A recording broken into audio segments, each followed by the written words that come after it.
அனைவருக்கும் என் அன்பான வணக்கம். உலகெங்கிலும் இருக்கிற தமிழ் சொந்தங்களுக்கு ஒரு செய்தியை நான் விளக்கமாக தர விரும்புகிறேன். பிரபல பட்டிமன்ற பேச்சாளரான ராஜாவை பத்தின சர்ச்சைகள் தான் கடந்த சில நாட்களாவே சோசியல் மீடியா முழுசும் வைரல் ஆயிட்டு இருக்கு.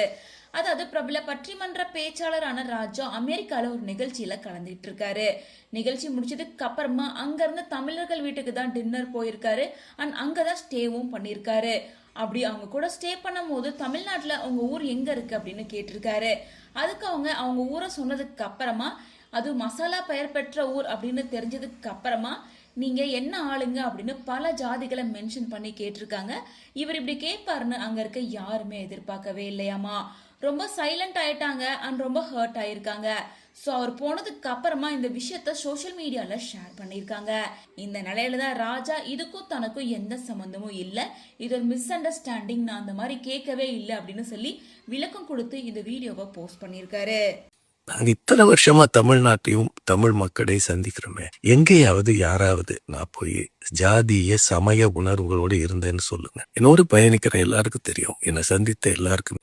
அப்போ ஒருத்தங்க காரைக்குடின்னு சொன்னாங்க. அப்ப நான் செட்டிநாடான்னு கேட்டேன், ஞாபகம் இருக்கு.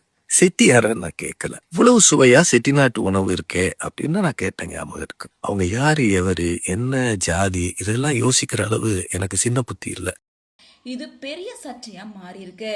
மேலும் ராஜா எல்லாரையும் சமமா பாக்குறவர் தான், அவருடைய கேட்க வாய்ப்பே இல்லை அப்படின்னு சொல்லி ஒரு தரப்பு அவருக்கு ஆறுதல் தெரிவிச்சிட்டு இருக்காங்க.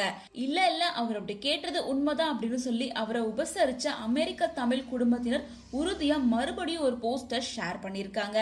அந்த நிகழ்வுல நாங்க பேசினது இருக்கு. யாரும் ஜாதிய உணர்வுகள் சமய உணர்வுகளோட இங்க இருக்காதீங்க, உங்களுக்குள்ள குழுக்களாக பிரிந்திருக்கிறீங்க. தமிழ் சங்கங்களே 2-3 இருக்கு. நீங்க எல்லாரும் ஒற்றுமையா இருந்தா தமிழுக்கு நல்லது தானே. ஒருத்தர் நிகழ்ச்சிக்கு இன்னொருத்தர் போகாம இருக்காதீங்க, எல்லாரும் சேர்ந்துருங்க. இப்படி எல்லாம் நான் பேசியிருக்கேன். இத பார்த்த பலருமே அடைச்ச நீங்களும் ஜாதி வெறியரா அப்படின்னு கேட்டு ராஜா மேல படும் விமர்சனங்கள் எழுந்துட்டு இருக்கு. அந்த பிள்ளைகளின் அன்புக்கு நிகர் அது மட்டும்தான். அவங்கள போய் நான் ஜாதியை பத்தி விசாரிப்பேனா? ரொம்ப தவறான பதிவுங்க.